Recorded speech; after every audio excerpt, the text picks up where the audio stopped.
এবার যে খবরের দিকে নজর রাখব, টোটো চালকদের রেলের অত্যাচারের বিরুদ্ধে, ওয়াকাফ বিলের বিরুদ্ধে, নিত্য প্রয়োজনীয় দ্রব্যমূল্য বৃদ্ধি এবং নিত্য প্রয়োজনীয় ওষুধের দাম বৃদ্ধির প্রতিবাদে ভগবানগোলার মহিষাস্থলী অঞ্চল যুব কংগ্রেসের উদ্যোগে বিশাল বড় পথসভা কংগ্রেস পার্টির এবং আগামীকাল ৩রা মে অধীর রঞ্জন চৌধুরীর ডাকে বহরমপুর টেক্সটাইল মোড়ে এক বিরাট বড় প্রতিবাদ সভা অনুষ্ঠিত হবে। তার ওই প্রস্তুতি সভা অনুষ্ঠিত হলো ভগবানগোলার সুবর্ণমৃগী এলাকায়। এই সভায় উপস্থিত ছিলেন ব্লক কংগ্রেসের সভাপতি আব্দুর রাজ্জাক, কংগ্রেস নেতা ইউসুফ শেখ, নজরুল ইসলাম, মুর্শিদুল আলম, শিলাদিত্য হালদার, তহিদুর রহমান, এছাড়াও আরও অন্যান্যরা উপস্থিত ছিলেন। কি বলেছেন তিনারা শোনাবো আপনাদের। এই ভিডিওটি যারা দেখছেন চ্যানেলটি লাইক করবেন, শেয়ার করবেন আর সাবস্ক্রাইব করবেন। আই লাভ মাই ইন্ডিয়া, মেরা ভারত মহান। আমরা জানেন যে আমাদের ভারতবর্ষে যে কালা আইন 2025-এ 3রা এপ্রিল যে কালা আইন পাস হয়েছে, তারই বিরুদ্ধে গোটা ভারতবর্ষ জুড়ে আন্দোলন চলছে এবং আগামীকাল 3রা মে আমাদের জননেতা অধীর চৌধুরীর ডাকে বহরমপুর টেক্সটাইল মোড়ে এই কালা আইনের বিরুদ্ধে এবং পশ্চিমবঙ্গের যে শাসক দল, স্বৈরাচারী শাসক দল, তারা যে 26,000 শিক্ষক শিক্ষিকাদের যে চাকরি খেয়ে নিয়েছে তারই প্রতিবাদে, মানে পুনরায় ফিরিয়ে দেওয়ার প্রতিবাদে এবং জীবনদায়ী যে ওষুধ, আজকে মানুষ প্রতিদিন আমরা ওষুধ খেয়ে বেঁচে থাকি, প্রত্যেকটা মানুষ প্রত্যেকটা বাড়িতে আজকে মানুষ অসুস্থ। আজকে আকাশটা ওষুধের দাম, আজকে দ্রব্যমূল্য বৃদ্ধি আকাশ ছোঁড়া, মানে প্রত্যেকটি বিষয় নিয়ে আজকে রাজ্য সরকার কেন্দ্র সরকার ফেলিওর। আজকে সাধারণ মানুষের যে নৈতিক অধিকার, সেখান থেকে মানুষ আজকে বঞ্চিত হচ্ছে।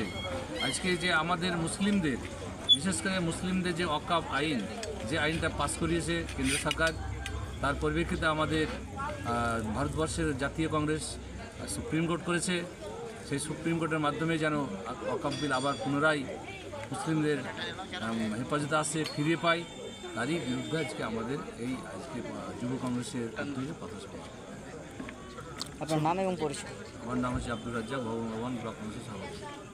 দেখুন, আজকে ভগবানগোলা ব্লক যুব কংগ্রেস কমিটির উদ্যোগে এবং মহিষাস্থলী যুব কংগ্রেস কমিটির পরিচালনায় আজকে যে পথসভাটা হলো, পথসভা বিভিন্ন বিষয় ছিল, তার মধ্যে মূল উদ্দেশ্য ছিল আগামীকাল যে অধীর চৌধুরীর ডাকে সাড়া দিতে আমরা চলেছি, সেই মানুষের মনে সচেতনা জাগাতে এবং যে কেন্দ্র সরকার গাফলতির কারণে 26,000 শিক্ষকের চাকরি বাতিল হয়েছে তার প্রতিবাদে এবং সবচাইতে বড় ইস্যু সাম্প্রদায়িক দাঙ্গা বাঁধানোর যে চেষ্টা করছে বর্তমান তৃণমূল সরকার এবং কেন্দ্রীয় শাসিত সরকার বিজেপি সরকার, এবং সবচাইতে বড় সমস্যা যেটা আমাদের ভগবানগোলা সুবর্ণমৃগী স্টেশনে হতে চলেছে, টোটো চালকদেরকে বিভিন্নভাবে অত্যাচার করা হচ্ছে, তাদেরকে প্রত্যাখ্যান করা হচ্ছে এবং স্টেশনের যেসব বাসিন্দারা মানে তাদের বস্তভিটা ছেড়ে এই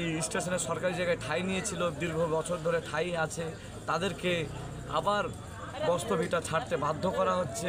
সেই বাধ্য না করে তাদেরকে পুনরায় বাসস্থান দেওয়ার জন্য এবং টোটো চালকদেরকে যেভাবে মানে স্টেশনে তাদের একটা নির্দিষ্ট জায়গা করা হয়, আপনারা বিগত দিনে দেখেছেন। আগামীকাল যে আমাদের ভগবানগোলা যুব কংগ্রেসের উদ্যোগে শ্রী অধীর রঞ্জন চৌধুরী ভগবানগোলা এসেছিলেন এবং 12 দফা আমরা ডেপুটেশন দিয়েছি, বিভিন্ন সমস্যার কথা, ভগবানগোলা রেল স্টেশনের উন্নয়ন, সার্বিক উন্নয়ন এবং ভগবানগোলা রেল স্টেশনে ধনধন্য দাঁড়ানোর জন্য দাবি এবং শেড ছাউনি বিভিন্ন উদ্যোগ।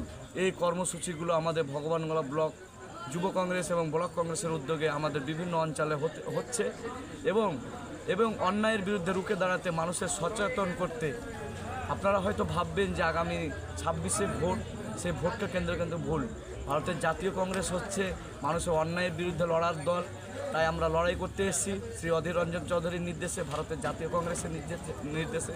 কারণ আমরা দেখছেন যে কেন্দ্রে আমাদের যে শ্রী অধীর রঞ্জন চৌধুরী যেভাবে প্রতিবাদ করেছিল বিগত দিনে, তার ক্ষমতা থাকা সত্ত্বে এখন ক্ষমতা নেই, তবু আমাদের আন্দোলন করে যাচ্ছে এবং আশ্বাস দিয়ে গিয়েছেন। এবং যিনি আমাদের সর্বভারতীয় নেতা রাহুল গান্ধীজি, আমাদের একদলীয়ভাবে আন্দোলন করছে, তার স্নেহধন্য আমরা কর্মী হিসাবে আমরা গর্বিত। কারণ ভারতের জাতীয় কংগ্রেসের আমরা সৈনিক, আর এই সৈনিক হিসাবে যুব কংগ্রেসে একজন হচ্ছে আলাউদ্দিনের আশ্চর্য প্রদীপ, যে প্রদীপ অন্ধকার সমাজকে আলোর সমাজের দিশা দেখাবে। এই যুব সমাজ এই সমাজকে সঠিক চলার পথ দেখাবে এই যুব সমাজ। কারণ অধীর রঞ্জন চৌধুরী বলেছেন যে এই যুব সমাজে আগামী দিনের পথ চলার অঙ্গীকার হয়ে উঠবে। আপনার নাম এবং পরিচয়? আমার নাম ইউসুফ শেখ, ভগবানগোলা ব্লক 1 যুব কংগ্রেসের সভাপতি।